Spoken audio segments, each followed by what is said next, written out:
Hi, I'm Maddy and Danny. We will be going over grammar. There are so many ways to fixing our grammar. Yay! Caught in bad grammar.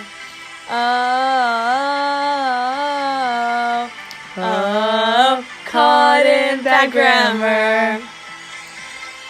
First up, commas. There are 6 basic rules that you need to know. Here comes the first one. Use a comma before coordinating conjunction. These are words like for and or, but, or, yet, so, also known as fanboys, when it joins two complete ideas. Maddy was walking across the street, but Danny was cartwheeling across the street.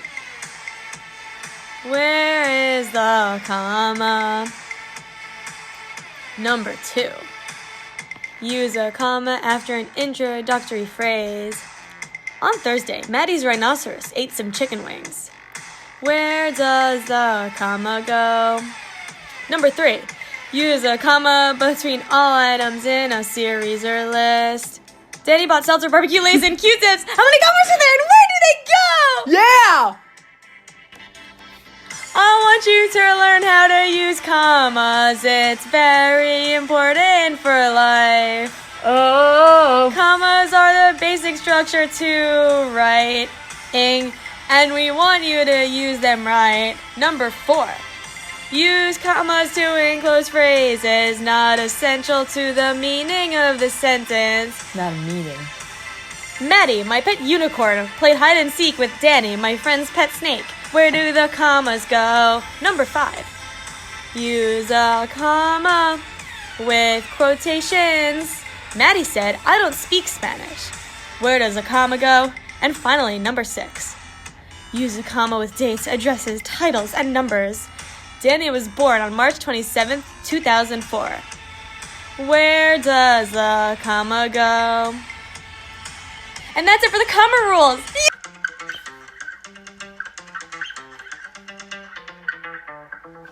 Now 3 commonly made mistakes are Run-Ons, Fragments, and comma Splices.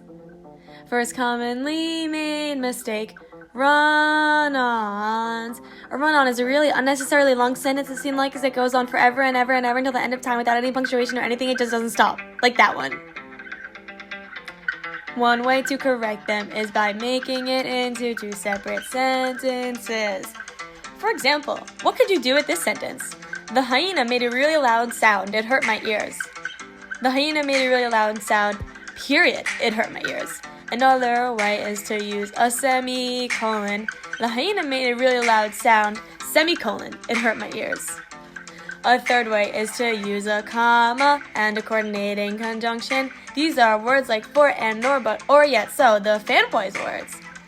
The hyena made a really loud sound, comma, and it hurt my ears. Second common mistake, fragments. A fragment is an incomplete sentence with just a subject or a verb. The way to correct a fragment is to add more to the sentence to complete it. For example, how would you correct this sentence? Before Maddy ate some cheese. Before Maddy ate some cheese, comma, she ate an avocado. And finally, the third common mistake, comma splices. A comma splice is when 2 complete sentences are only joined by a comma. One way to correct a comma splice is to change the comma to a period. For example, how would you correct this sentence? Maddy ate some cheese, comma, Danny ate some avocado. Maddy ate some cheese, period. Danny ate some avocado. And that's it for Run-Ons, Fragments, and comma splices. Yay! Yay! Apostrophes. Oh, oh, oh, oh. Apostrophes. Ooh, ooh. Apostrophes. That's the next grammar rule. Apostrophes.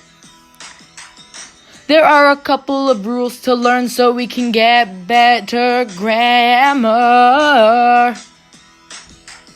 The most important thing to know is the possessive. It's when a noun owns another noun. An apostrophe is necessary For a singular noun, add an apostrophe and add an S. For example, Danny's sushi bar is open on Mondays. Where does the apostrophe go? For a plural noun that adds an S already, add an apostrophe after the S. For example, in the student's classroom, there are lots of books. Where does the apostrophe go? For a plural noun that doesn't end in an S, add an apostrophe and add an S. For example, the men's bathroom is getting cleaned. Where does the apostrophe go? For a name that has an S at the end of it already, add an apostrophe after the S. For example, Maddy grosses rhinoceros loves chicken wings and sauce. Where does the apostrophe go?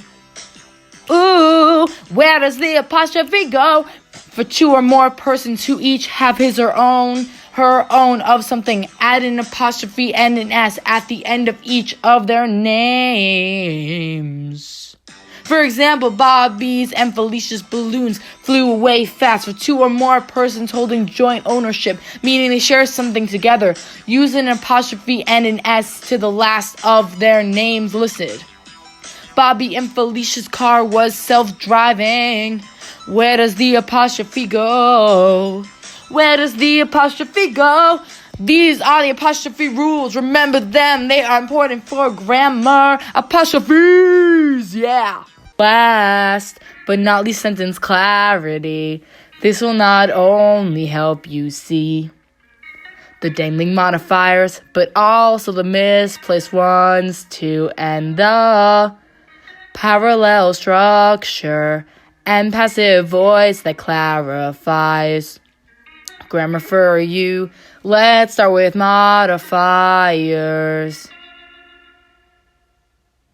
They can be a word or a phrase in a sentence that describes, clarifies, organizes information about other words in a sentence. A dingling modifier is a modifier that often occurs at the beginning or end of a sentence.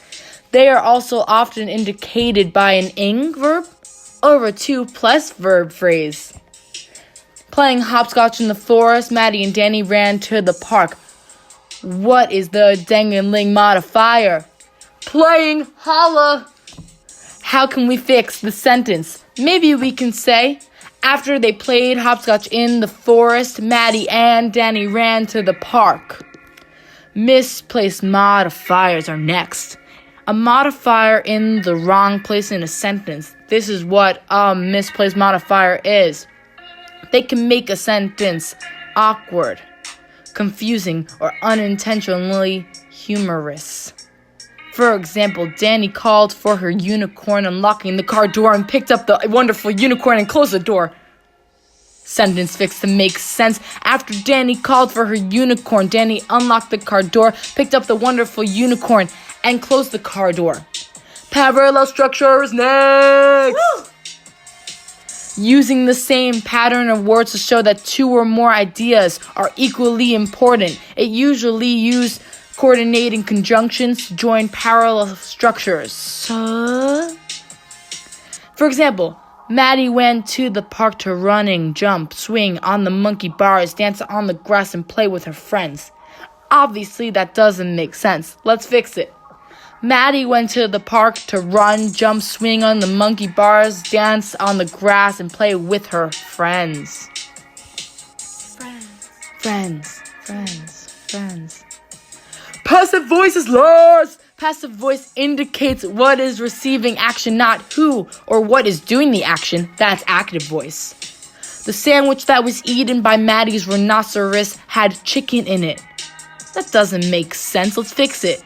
Maddy's rhinoceros ate a chicken sandwich. It's more concise, more condensed. We're making it make more sense.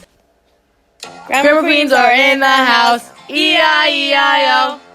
Living in a world with technology has made learning grammar a bit easy. We hope you learned something today.